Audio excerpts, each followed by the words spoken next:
குட்டி முயலும் கேரட்டும். ஒரு அழகான காடு. அந்த காட்டுல குட்டி குட்டியா நிறைய முயல்கள் சந்தோஷமா விளையாடிட்டு இருந்துச்சுங்க.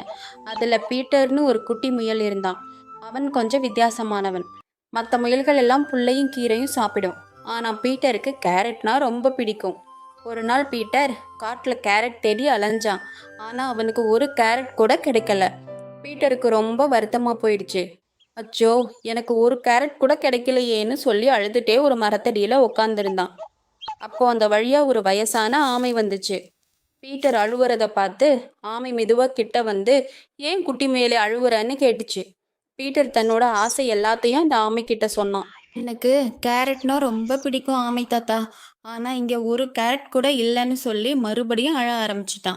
அந்த ஆமை கொஞ்சம் யோசிச்சுட்டு, குட்டி முயலே, இந்த காட்டுக்கு அந்த பக்கம் ஒரு பெரிய தோட்டம் இருக்கு. அங்க நிறைய கேரட் இருக்கும். ஆனா அந்த வழியில போக கொஞ்சம் தூரம் நடக்கணும்னு சொல்லுச்சு.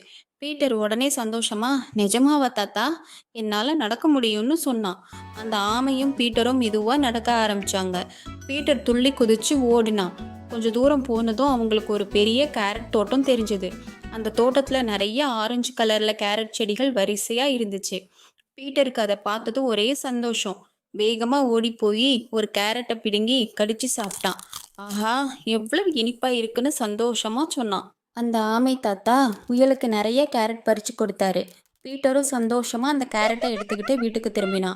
அன்னையில இருந்து பீட்டருக்கு கேரட் வேணும்னா அந்த தோட்டத்துக்கு போய் எடுத்துக்குவான். அந்த ஆமை தாத்தா அவனுக்கு ஒரு நல்ல ஃப்ரெண்ட் ஆகிட்டாரு. நமக்கு ரொம்ப பிடிச்ச விஷயம் கிடைக்க கொஞ்சம் கஷ்டப்பட வேண்டியிருக்கும்.